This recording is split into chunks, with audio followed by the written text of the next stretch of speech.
বাইরে জাহাজ পো করতেছে। আসসালামু আলাইকুম। আসসালামু আলাইকুম। Hello everyone. কেমন আছেন আপনারা সবাই? সবাইকে শুভ সকাল জানিয়ে আজকে ভিডিওটা শুরু করতেছি। আর এখন দেখেন 12টা বেজে গেছে, এখনো পর্যন্ত বাইরে যে পরিমাণ কুয়াশা, মানে খোলা মোড়া দেখা যাচ্ছে না।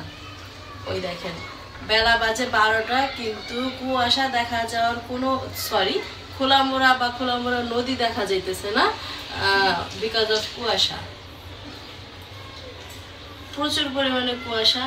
আর এই কুয়াশার জন্য মনে করেন যে সকালবেলা ঘুম থেকে উঠতেও লেট হয়ে যায়, মনে হয় যে আসলে কাজ নাই, কাজ শেষ হচ্ছে না, এত সকালবেলা উঠে কি করব, এইরকম একটা ব্যাপার। কিন্তু নাস্তাটা তো করতে হয়, পেটে তো খাবার দিতে হয়, যার জন্য উঠতেও হয়। তো আজকে আসলে নাস্তা বানানোরও কিছু নাই।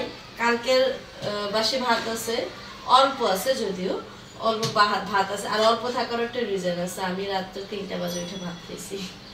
কারণ হচ্ছে আমি দুপুরের খাবারই খাইছিলাম সন্ধ্যার দিকে, তারপর আর আমার রাতে ক্ষুধা লাগেনি। 3টা বাজে যখন মোবাইল দেখতে দেখতে দেখি হঠাৎ ক্ষুধা লাগছে, একটু ক্ষুধা ঘুম আসতেছে না। পরে হচ্ছে আমি তার বলতেছি, ওই আমার না ক্ষুধা লাগছে। পরে সে আমার এক প্রকার মাইরাই পাঠাইছে, যাও খাই আসো। পরে হচ্ছে ওইটা কোনো রকম খাইছিলাম, যার কারণে এখন আর সকালবেলা কোনো ক্ষুধার নাম নাই। তো এখন হচ্ছে আমরা বাইরে যাব বলতে আমাদের বাড়িতে যাব। আর আমাদের বাড়িতে বেড়াইতে যাচ্ছি না, আমরা বেড়াইতে যাব অন্য একটা জায়গায়। কোথায় যাব? বিক্রমপুরে যাব না গো?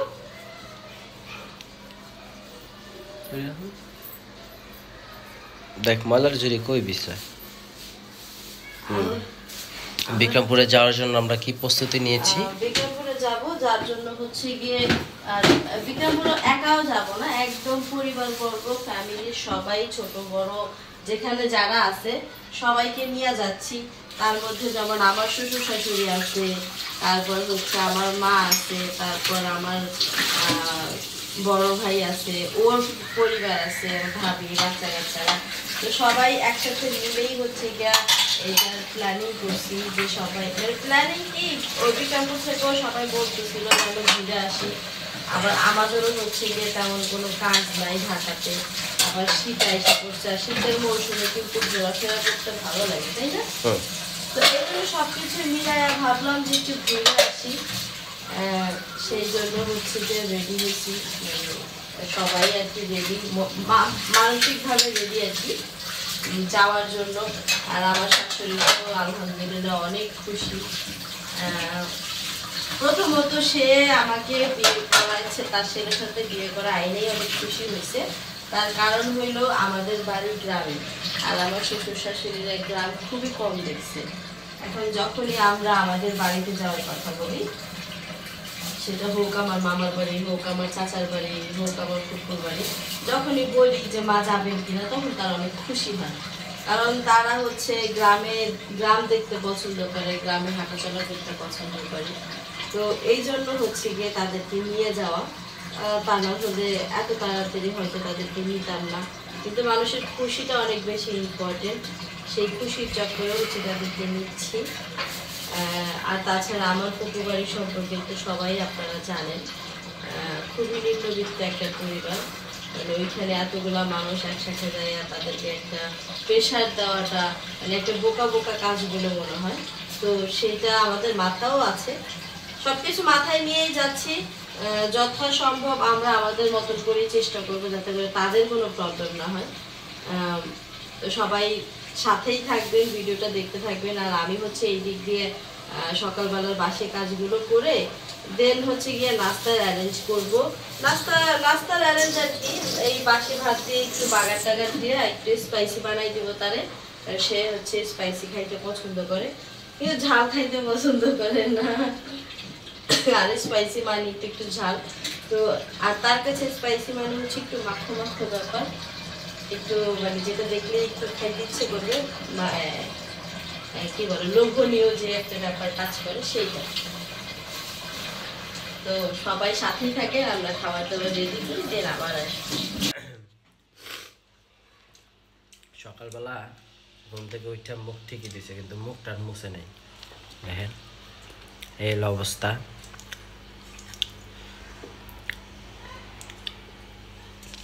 আর এই হইলো আমার অবস্থা, মানে প্লেট ভরাই মাংস। কথা বলতে গেলে কাশি চলে আসে, এই তো জন্য খাইতে বসে গেছে আর কি, যদিও সে আমার আগে খাইতে বসছে, এই জন্য তার খাবার, তার প্লেটের খাবার প্রায় শেষের দিকে। আর সে হলো ওই মোবাইল দেখতে আর খাইতে অনেক বেশি পছন্দ করে। তো আমরা খাওয়া দাওয়া করি, দেন আবার কথা বলবো। তো খাওয়া দাওয়া শেষ, আমিও কাপড় চাপড় গুছাই আলাইছি। শারমিনের পাল্লা, কোনটা নেবে, এটা নেবো না এটা নেবো? ওইটা পরছো, এটা না, এটা ওই হ্যাঁ হ্যাঁ এটা এইটি, এটা? এটা ধরে রাখছো, হ্যাঁ এটা তার পরো না, এটা তো পরছো। আচ্ছা, শীতের যা যা প্রয়োজনীয় জিনিস সেগুলো নিয়ে নিও, হ্যাঁ, প্যান্ট ট্যান্ট কি লাগবো না লাগবো।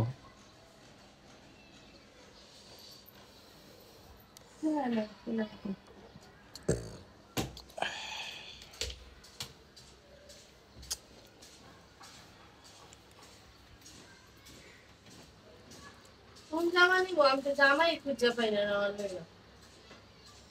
আমার গোছ গাছ শেষ হয়ে গেছে গে, কিন্তু শারমিনে এন্তরি কইতেছে যে কোন জামা লিব, কোনো জামাই তো খুঁজে পায় না। পুরা দোনোটা আলমারি লোড, মানে এত বড় একটা আলমারি পুরাটাই তারই লাগে। তারপরে কয় যে ভালোই লাগে না, কোনো জায়গায় গিয়ে যাইতে নিলে আমি জামা কাপড় খুঁজে পাই না। হ্যাঁ, তো ওই একটা বার করে বয়ে রইছে।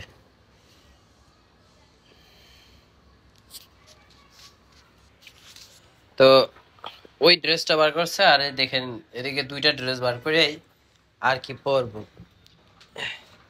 এত ভারী কম্বল বাস করতে 3 জন লাগে, হইলো নি? ওই এটা এটা ওই কালারটা কি জানো? ওর না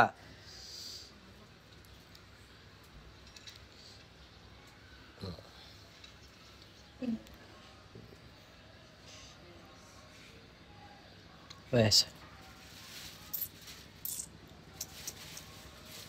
কাটি করে এটা নিবো?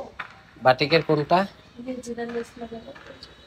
এই যে এটা না, নতুন তো এটা ওড়নাটা খুব এটা রোল না, পুরো আলমারি আর না।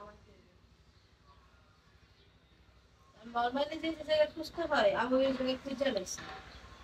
পাও নাই, কোনো ব্যাগে ট্যাগেও নাই। দেখুন এটা থাকে না কেন না অশান্তি। এটা থাকবে না।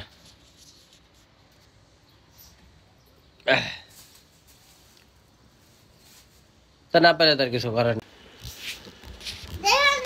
যাতে তিনজন কি দেখা যায়? তিনজনকে হ্যাঁ দেখা যাচ্ছে। তো চলে আসছি বাসায়। এখানে আসার পরে হচ্ছে মা ওয়ালাইকুম হাতে আসসালাম। লোক কেটে দিতেছি। এর আগেও আমি আয়সা কাটে দিয়ে গেছি, আর এখনো আয়সার করে কাটতে বসলাম।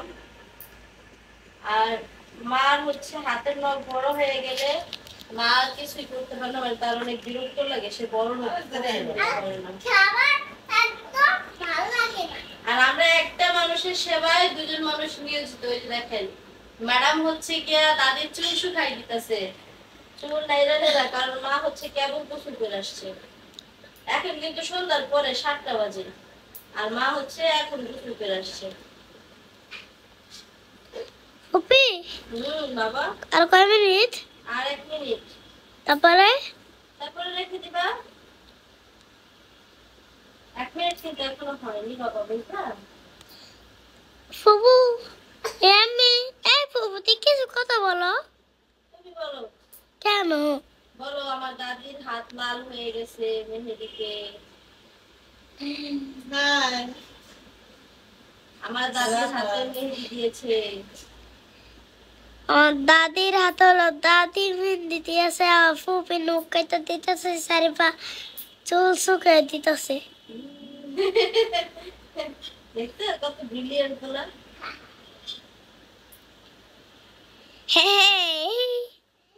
ও ফুপু হ্যাঁ বাপু, কথাটা কি সুন্দর হয়েছে? খুবই সুন্দর হয়েছে। আবার বলবো?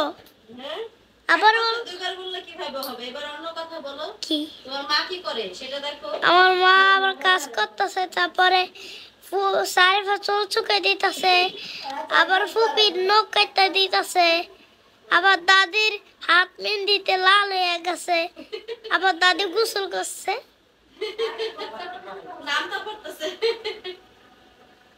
সুন্দর হয়েছে, আব্বা রেখে দাও।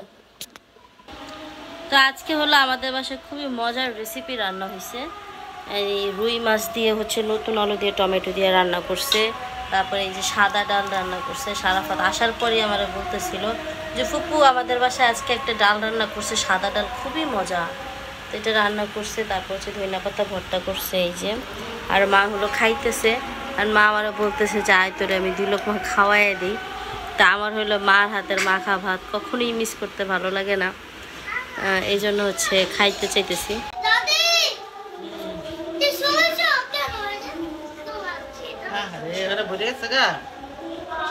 কি ও মেহেন্দি বলছে মেহেন্দি মনোজ তো এটা হ্যাঁ মনোজ শুকাইছে চুল দিয়ে দাও তো। আর আমি এই শীত আসছে প্রায় 1 মাস, আজ পর্যন্ত একটা চাদরও গায়ে দিই নেই। আর এই বাসায় আসার পর আমার অনেক শীত লাগতেছে, মা কার্ডিগান গায়ে দিছি।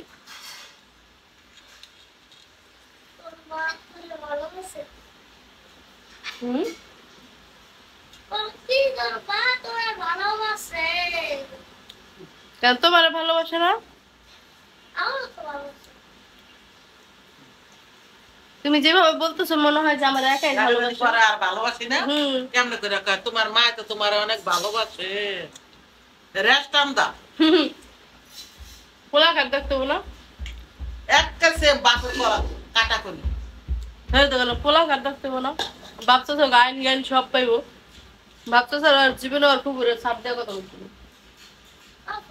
পারে তো কুকুর গলার উপর পাড়া দেওয়া রায়, ভাবছো স্যার সবসময় ওখানে আবার পোলারা শুরু করছে।